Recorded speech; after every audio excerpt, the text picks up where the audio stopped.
Welcome to What's in the Gallery Hall. My name is Stacy Pappas, and I will be your host. And this is a program that is put together by the Salem Access Television Studio. We have a gallery space here. It's about 1,000 square feet of gallery space, and every 8 weeks or so we have an artist from the North Shore or New England area that we feature. And there are all kinds of artwork that you can come here to the gallery hall and see. We have oil and we have watercolors and we have some sculpture and all different kinds of things. And this month, beginning on Thursday, actually the show's hanging from April 20th until June 1. It's a show called Timeless, and the photographer that we're featuring this month is Sabrina Murphy, and Sabrina's sitting here in the studio with me. Excuse me. And we'd like to welcome you, Sabrina, to SATV. Thank you for bringing your photographs. And we're sitting here with a lot of the photographs, well, some of them surrounding us right now. And people will be able to, the viewers that are watching the show right now can come to the studio whenever we're open and walk in and view the photographs and also get exposed to the Salem Access TV studios a little bit. We are going to talk a little bit about your photographs, and the show is called Timeless, and welcome to SATV. Thanks. Thank you. We have the first one that we're going to talk about. Well, first of all, you should probably let us know a little bit about how you got started in photography specifically, or art, whatever you would like to. Actually, I come from a long string of artists. My mom's an artist. My grandmother was an artist. My family had an art gallery in Connecticut, so it's kind of like in the genes, I guess. But I didn't have really any interest in art for a long time, not until senior year in high school. I took a photography class, and I did well, and I loved it. And then I went on, but I wasn't going to pursue it or anything, and I went on to Lynchburg College, and by complete fluke, I ended up in the senior photography class there, and they actually tried to kick me out. So it was a complete fluke, but so I did well. I did really well in the class, and from then on, I decided I'd transfer to UMass Dartmouth, where there was a good photography program, and I just pursued it from there. You actually went on to major in. Yeah. Let's see. You had in your biography here the photography and electronic imaging and a concentration in art history.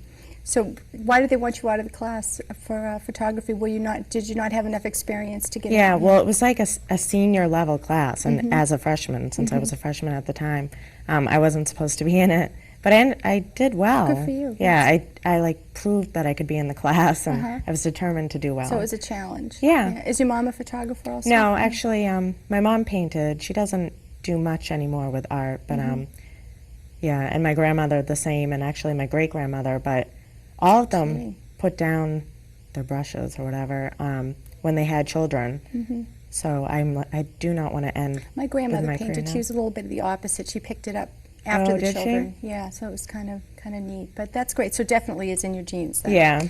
Okay. But photography seems to be your concentration, and Yeah. we do have a work that is sitting right over here, and it is called View from Gilbert Heights. And Actually, it's right here, but that's okay. Oh, excuse me. I'm sorry. That's all right. Would you like to talk a little bit about Sure. that particular image? Sure.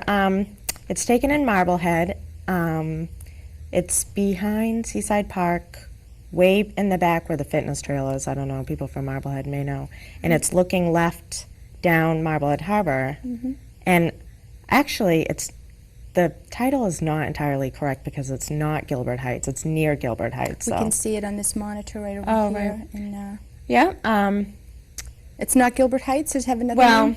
I caught View from Gilbert Heights just because I didn't know the exact area. I just kind of, I don't know, I like the name. I just went with that. Gilbert Heights is right near there. It's a street that is right near there. But that was my first successful infrared photograph. I was assigned to use infrared film my sophomore year in college, and that was most people I had trouble with it too. It was the only image out of the entire roll that came out, and is that what determines that it's successful in your view? Is that first of all it came out? First of all, it's a beautiful image. Thank you. It's absolutely wonderful. Thank you. In your view, is that what determines the successful aspect? Yeah, I mean that of course, composition. Balance, all of that. Actually, the negative of that is really awful. It's really dense, and it took me a while. It's difficult to develop. But yeah, so I went with that, and I decided that kind of made my decision to move on with infrared film instead of just straight black and white, which is what most college students were using. So from that point on, I just went right into it. Now, what is the difference between infrared film and black and white film? Black and white film records light. It's strictly determined by light only. The light hits the back of the film, and there's a chemical reaction with the silver, which actually I don't believe is real silver anymore, but regardless, we still call it silver, I guess. And infrared film records heat. It's heat sensitive, and so shades, it changes the value of the film entirely. For example, something that's very hot, like foliage in the fall where the leaves would be warm and the sun would be within the leaves, is real bright. And dark surfaces like the ocean or a cold shadow on a winter day will record as jet black. So it's different. It records differently from a normal film. So you're really getting more, it seems like more of an emotional experience with filming or using the film and having to take into consideration what time of day and the temperature and what you're filming, and there's a lot. It sounds like a little bit more than actually picking up a camera. Well, I'm looking at it from a perspective of not being a professional photographer, but it's interesting hearing exactly what it is that infrared film does, how it works. It's, it is. It took me quite a few years to just be able to have successful rolls of film, and it took me quite a while to I wouldn't say I have it mastered, but at least have control over the film. Yeah, I love it though. I prefer it over straight black and white. It just, because of the emotional feeling, and you never really know just what you're getting, which I love too. You can so have, there's something, you have a little anxiousness as you're developing, wondering what's going to come out. View from Gilbert Heights was your first successful infrared, and then we're moving on to the second image called Untitled Number 2, and that's over here. Am I correct? Yes. Okay. Untitled Number 2 is the works are set up in a chronological fashion, so that as the viewer's seeing this tape, they'll be seeing something that you started with, and we're going to progress on from there. Can you talk a little bit about Untitled Number 2? Sure. I took that at school in North Dartmouth, and actually there's quite a story behind it. My friends and I, there's a girl on top of the car there, that's my friend Katie Hunter. She modeled for me all last year. She was an excellent model. And then that's my other friend, Ryan Gillespie. And we just stumbled upon this abandoned house. It was quite fascinating. It was completely packed with furniture, boxes, and there was still food in the refrigerator and everything. It was really wild. Like art students from my school would go there and paint and so forth. And in the front lawn, there was all these cars, which were again stuffed with like luggage and blankets and clothing. And it was really, no one really knew the story. There was all these rumors flying around. But anyway, so I did a bunch of shots at this house, and that was obviously one of the abandoned cars. Older cars, almost as if someone just moved there and never unpacked, or they had food and they just didn't. Like picked up and left. Strange. Yeah, one of the rumors is that they won the lottery or something, and they just left everything and took off. That's a good story. But the way the image shows, it looks almost, you can see the clothing on the people to make it, you'll know that it's somewhat of a modern photograph, but it looks like an older photograph. Yeah, I do that deliberately. When I go out shooting, Timeless is the name of my show, and that's just something that I'm always striving for. It's just a theme throughout my work. Just because today with any type of art, particularly photography, it's easy to look at a print and say, oh, that's so 80s, like that's really 80s, that's not very fashionable or desirable anymore. So I really strive to have just nothing that will show any date or time or place. Well, not place, but date or time. So when I go out shooting, my models, I try and wear or have my models wear like subdued clothing, very classic, basic, just something that where if you looked at it, you wouldn't quite know the date. You mentioned in your biography that as a child you would go through boxes of old photographs, and the reference to your knowing that those images were remaining in history, so you could pick them up and look at your ancestors, and having that was a really a nice remembrance, and creating your photos to look in a similar way, I thought was really a nice nice way to look at an approach of starting to do photography. Yeah, those photographs, like I said, because my family, I come from a string of artists, a lot of them did photograph. They obviously, back then, like, the cameras were much better, like, just, I don't know, everything about them, but we have boxes and boxes of photographs, and that definitely has influenced my photography. I strive for that. It's really, it's a great quality. It's really, they're wonderful works. And again, the viewers should know that Sabrina's show is called Timeless, and it will be hanging here at the Salem Access Television Studios at 285 Derby Street. And it is a free show. Anybody that's watching, we'd love for you to come down and visit the gallery space and see the works, and come by the opening on Thursday, May 15th. We're having an opening reception from 6 to 8 o'clock. And you can meet the artist, and you can see some more of the works. We only have 4 of them on the set here today, and we'll talk a little bit more about the remaining 2. But just to let you know that this is an open invitation to the viewer to come by the studio and see these photographs, and really check out the infrared photography, and it's wonderful to look at. Number 3 is right over here, the third one that we're talking about. This image is called Save. Some are untitled, some are named, and that's definitely an artist's discretion. Everybody has their own view about what they name and whether they want to name it. Can you tell us a little about this one? Sure. Obviously, it's the same scene as I just described with the abandoned cars and so forth, and I named the Save because you can hardly see, but on the car it says Save. Ah. So it looked like yours. Oh, I just saw it. That's yeah, right. all the cars had said that, and it looked like someone came around and was like, obviously wanted to save these cars and just spray painted on them. And that's my girlfriend again, Katie. And this is a good example of how the infrared works. That was a bright, sunny afternoon, probably this time last year, no clouds in the sky.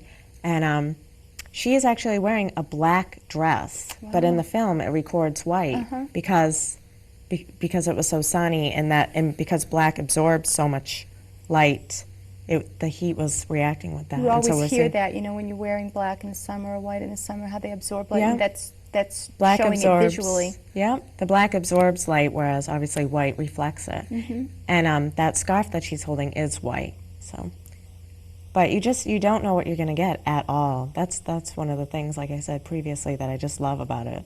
Like, I didn't know that sky would turn so jet black, but for whatever reason. It's amazing. It's really great. It looks, that timeless feel again comes out. You can see it looks like an image that was put together in the 20s, but as the cars aged, they really evoke a lot of feeling. Each one of the photographs. I want to call them paintings. I almost called it a painting for a minute, because it's not traditional photography that I'm used to seeing anyway. I think it's a nice way nice show to have. And we have another piece down here. It's called Untitled Number 4, and this is an image that we're sitting to the back of, so it'll come up on the monitor in just a minute. If you can tell us a little bit about Untitled Number 4, if that has any history that you'd like to give to us. Oh, look at that. That's great. I took that, this summer I drove cross country with Ryan. He's in the other photograph. Ryan and Katie are in a lot of my photographs. And this is actually not infrared film. It's just T-Max 100. It's just a basic black and white film. And I used a red filter, which creates the real darks and the real white clouds. And this was actually shot in Jackson, Wyoming, at the Teton National Park, Grand Teton National Park. And yeah, I still, even without the infrared, I'm always trying to have a surreal feel to my photographs. And I just saw this scene. There was no one around. It was this beautiful lake and these old trees, and I just had Ryan stand there. It makes you want to go and visit. Yes, it was beautiful. Really great. Should submit it to the national parks. Isn't that a national park, the Grand Tetons? Well, let's see. What about why you told us a little bit about why you like infrared film? Are there any particular photographers that have inspired you to to be a photographer specifically? Definitely. Let's see, I'm trying to think. I like a lot of the photographers of the 20s and 30s. I like a lot of, or definitely the photojournalist type photographers have influenced me. One photographer that comes to mind is Andre Kurtz or Kurtz. People pronounce it differently. I believe he was actually born in Poland, but he shot in France and then later in the United States. And it's the same type of thing that I, for some reason, I'm so attracted to. It's like 20s, kind of catch the, spur of the moment type shot where I don't know, I can't really quite describe it. Just a lot of it is city scenes and people caught in kind of interesting positions or poses and so forth. And let's see, of course I like Ansel Adams as far as landscapes. Right, right. He's a more like someone I appreciate more technically though than maybe emotionally or aesthetically. I'm familiar with Alfred Stieglitz and with Man Ray. I saw a program on Man Ray the other night. Yeah. He had some interesting work that was taking things that in photography was one of his avenues. He really investigated a lot of different kinds. And when in your art history background in school, it was most people I think are more familiar with looking at oil paintings or when you go to a gallery. In photography, did your art history background prepare you or give you history, or did you have to go out and find a lot of the information on your own? I only had one history of photography class, which was required as a photography major. And actually, the professor who I had for that, her name is Alma Delaronde, I believe, and she actually wrote the book and did all the research herself. There isn't a lot. I mean, you can definitely go to the library and research things yourself, but as far as structured books on history of photography, I don't believe there's a lot out there. And I believe that's why she actually wrote the book, because she needs something to guide her. Sure, I know. I had taken some art history classes, and we talked about Corinthian capitals and architectural history and paintings, but the photography realm is really kind of it's beginning to be recorded. Then, obviously, with someone having written a book like that, it's time that people need to concentrate a little bit on photography. And you're studying, actually, assistant photographer right now with someone? Working with Rudy somebody? DeLellis in Lawrence. He is a product photographer, tabletop, real high-end 4x5 cameras. We do different types of shots. We may do like medical equipment, or sometimes we do more fun stuff like shoot for Cigar Aficionado. A lot of his ads are in the Rob Report. So it's fun. It's not exactly what I want to do ultimately, but it's really good training and experience. Did you search him out, or did you apply to work with him? Actually, my dad worked with one of his clients. My dad worked for a company in Beverly, and that is one of Rudy's clients. So what is it you'd like to ultimately do? I think I definitely would love to get into fashion photography and maybe use the infrared as some kind of as a means for this, as maybe an alternative. Definitely, it kind of combines everything that I love to do, because I definitely love to shoot people, at least people in landscape, and I love fashion as well. So I'm interested in doing that. So you've recently made a move to the north, somewhere in the North Shore, in the Gloucester Rockport, area, for artistic purposes. That's always kind of been a community that's been a creative outlet for a lot of people. In history, it's been that way. There's always been a great art association, and people seem to find that there's some kind of energy that comes from that particular area. And so you're part of that tradition now. Actually, one of my favorite painters, Edward Hopper, he painted often up there, and I can see like in his paintings, I guess I would say I'm probably influenced by him too, regardless. He always has this real great light, like this real intense, nice light. And living in Rockport, you can see definitely with the old houses, a lot of them are white, and it's right on the water, and it is beautiful. So it's nice. I enjoy that. It's inspiring. That's great. Well, that's where you need to be when you need to be living in an inspiring place when you're an artist. And it's lucky that you are able to. It's probably the type of field that you could working with someone like that takes photographs of medical equipment, it's not just you can still be using your camera but having a job that most artists have to paint. A lot of artists have a very difficult time having a life and having money coming it in is definitely. to pay the bills. I'm having difficulty with that as well because camera equipment is outrageously expensive. It is unbelievably expensive. I mean, you have to put thousands and thousands and literally thousands and thousands into a dark room, just a good setup as far as cameras and lenses and flashes and so forth. So it's a huge investment. Even throughout school, a lot of the reason I think why more people don't major in photography, at least at my school at UMass, is because they couldn't afford it. I mean, right at the end of the year when everyone's dead broke, I'd have to shell out close to $400 for mats and film and just photo supplies in general. So it's expensive and it can get a little disheartening. But so does the equipment that you invest in, do you find that is it obsolete after a certain point in time? Or? No, actually, unlike computers, photography is luckily remains constant. For example, you could pick up a camera, an old Leica from the 30s or 40s, and it'd actually be better than one of the top.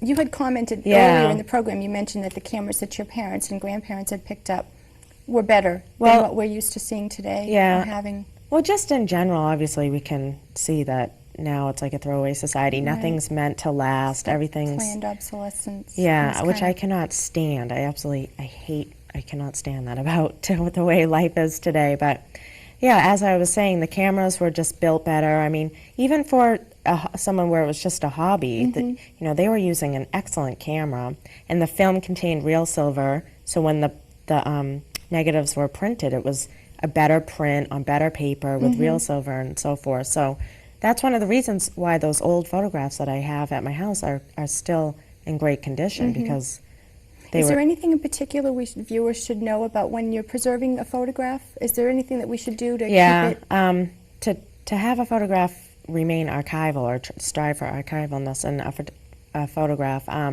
there is quite a big process. Along with just keeping your negatives obviously clean and dry and so forth, with a print you have to fix it for a certain amount of time and you have to wash it for a certain amount of time. You have to use something called photo flow, which cleans off the remaining silver and chemical and so forth. And then to have it matted and framed too. That helps. Yeah, it is a lot. And even then you don't know. With the ozone and everything else and all the toxins, you have no idea how long your photograph is going to last for. I have photographs from 4 years ago that are already deteriorating. Really? Yeah. It's hard. It's upsetting, definitely. I know a lot of other photographers have, do you ever experiment with the type of paper that you print on? I am stuck with one paper now. It's a matte finish. It's Ilford. It has absolutely no gloss to it, and it kind of, again, goes along with my whole timeless theme. I try and keep within this. It's similar to the paper that was used, maybe in the 20s and 30s. It doesn't have a gloss. It's real. It's thick. It's a nice paper, I think, actually. Do you buy that at a special supply? Obviously. No, No? You can? Yeah, you can buy it anywhere where they sell paper. Well, I want to just let everybody know again that your work, your show is timeless. There's another image here that got sent out onto the invitations. I'm not sure where I should be holding this to let it be seen, but this gets mailed out to the SATV membership and to a mailing list that Sabrina has. It's an image called Soul, and it's the invitation also, and it's the show called Timeless, and it's hanging here at 285 Derby Street right now, so people can come in and see examples of infrared photography, and they're about how many works do we have hanging? Is it? I believe there's 14. Okay, we have 14 images, and there is a price list. We do encourage people to, if you love the image that you see, we have a price list, and they're not astronomically expensive. They're very affordable kinds of art to take home that will certainly, most art appreciates in value. It's always a great investment, and it's a benefit for SATV also. So whatever you see that coincides with the price list. I think the original on View from Gilbert Heights is yours. Certain images artists never part with. And I would make prints. copies, so I actually have sold that print before. That one specifically because, I don't know, I just have a sentimental attach, I guess, to it. It's toned, obviously. It's not black and white. It has a sepia tone. And with toning, you never, at least I cannot control it enough where I can get the exact same image each time. So I won an award for that painting, too, in the Arts Festival, the Marblehead Arts Festival. Really, it's a beautiful So image. I have a little it's- bond with Yeah, it. sure. I don't blame you. I wouldn't want to part with the original on it. To get the sepia, do you need that effect, do you have to do something special? Yes. After you have printed it, or rather, printed it and developed it and fixed it, so forth, you put it into a bleach. It's very toxic. That's why I don't use it that much. It's incredibly toxic. You bleach out the print, and then quickly, it's a timing thing too. Very quickly, it depends entirely, again, on timing. You put it into a sepia tone, so the blacks come back, since they had been bleached out, they come back with a sepia color instead of a black and white color. Interesting. Is the Soul image, this is infrared also? Yeah. Yeah, you can see. I didn't know that the Grand Tetons was just the black and white film, but your work is really, really wonderful. Thank you. So you are, let's see, we went to University of Massachusetts at Dartmouth, and you have your degree in photography and electronic imaging. Yes. What is that? Actually, by the time I got to school, they had combined the two majors. It was photo electronic imaging, and the electronic imaging was all computer animation, computer graphics, so forth. And I actually never did take one of those courses.